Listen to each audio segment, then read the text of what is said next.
Hey everyone, Oli here, and welcome to my review of the Dalek Invasion of Earth, the second story of season 2 of classic Doctor Who, and the 10th story overall, starring William Hartnell as the first Doctor.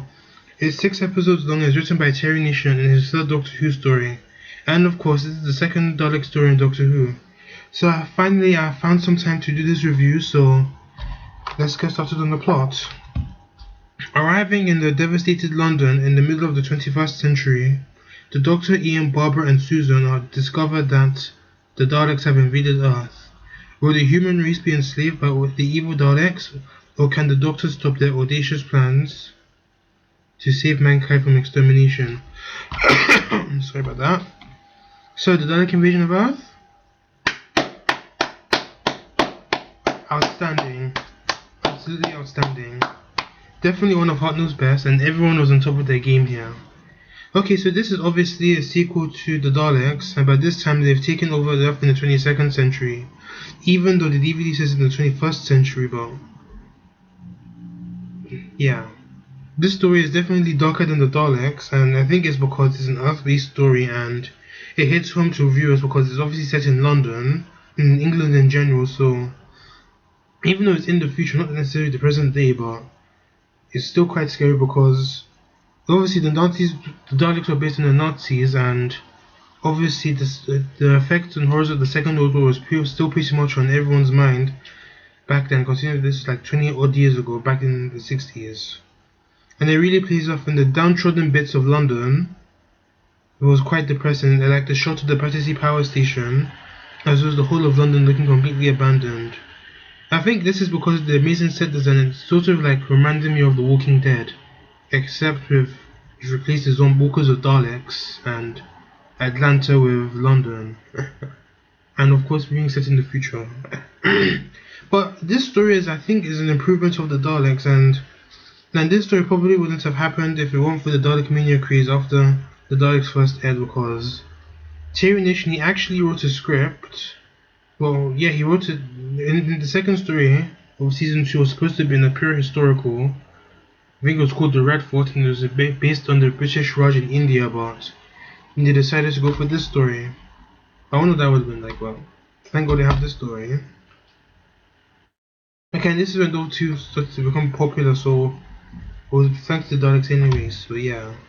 So now onto the main cast. We definitely get to see the Daleks do whole lot more compared to the Daleks, the first story. They were just pretty much in the Dalek city, just floating and doing stuff and killing people and keeping the Doctor and crew hostage.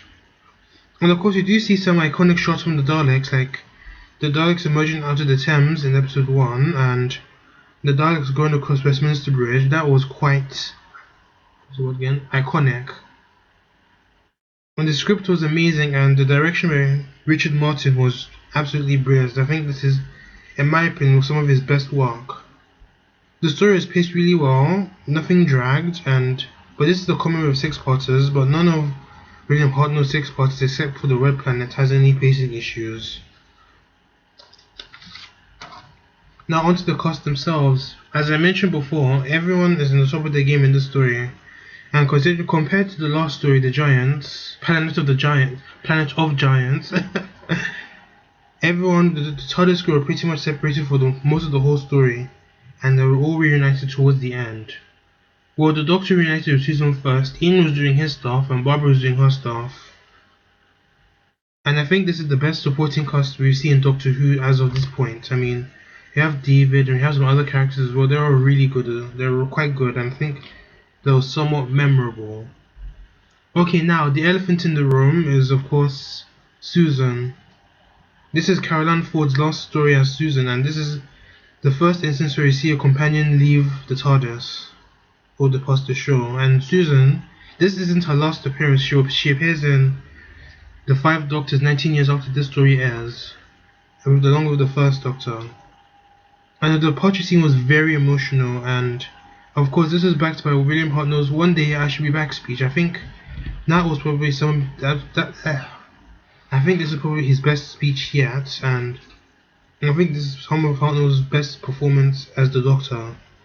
I don't think anyone was acting in that scene, especially Hartnell. I think in real life he didn't really want Caroline Ford to go, and I remember the Avengers in Space and Time movie. He was was talking to Caroline Ford, trying to like ask her, "Are you sure you want to? Are you sure you want to leave?" And Caroline Ford was like, "Oh no, I want to move on. This isn't really. I don't really want to be the screaming girl anymore." But I think Susan's departure definitely rivals even some of the more emotional departures in Doctor in the new series, like Rose and Doomsday, Amy and Rory in the Time of the Angels, Donna and Johnny's End, Clara and Face the Raven as well. So that's how really gut wrenching it was. And considering the fact that this is just pretty much a parent leaving their child and having the child like leaving the nest, and I think that was quite an emotional moment. But obviously Susan does have her moments to shine before she heads off with David. I did have a bit of a problem with this, but watching it again, I think we get to know him a bit better, and I think that Susan is definitely a right match for him. And Ian and Barbara, they do quite well in the story, bro. Mainly Barbara, but she actually does a whole lot. I mean, she does run over 3 Daleks with a fire truck, and that was pretty badass in my opinion. I mean, yeah, we have Ace destroying a baseball bat. No, that was awesome as well, but I'm surprised nobody really talked about Barbara running over a truck. Barbara running over Daleks with a truck. That was pretty amazing. And I remember there was a bit in the end where she was like, "Remember to return the Dalek voice like this." That was a really good scene, and I enjoyed that. And I also liked how she was using her history. She was using historical facts to trick the Daleks into thinking that there was an uprising. Well, there was an uprising, but she tricked them to thinking that the uprising was a bit more serious than what was actually happening. Although I do have to like nitpick here a bit. I mean, there were some parts that did bug me a bit, but not much. But not really that much. So, another bit was episode 5 was called The Waking Ally, and who the hell was the Waking Ally? I mean, some of these individual episode titles didn't really make any sense whatsoever. Some of them do, but this one didn't really make any sense. I mean, who was the Waking Ally? Was it that monster guy that was trying to attack Ian in the end of episode 4? I mean, who was that? Was it the crocodile that appeared in the sewers? Was it episode 5 or 6? Yeah, but the episode could have done with a better title, like, I don't know. But overall, this is a very awesome story and definitely one of my favorites. The Dalek Invasion of Earth, a perfect 10, guys.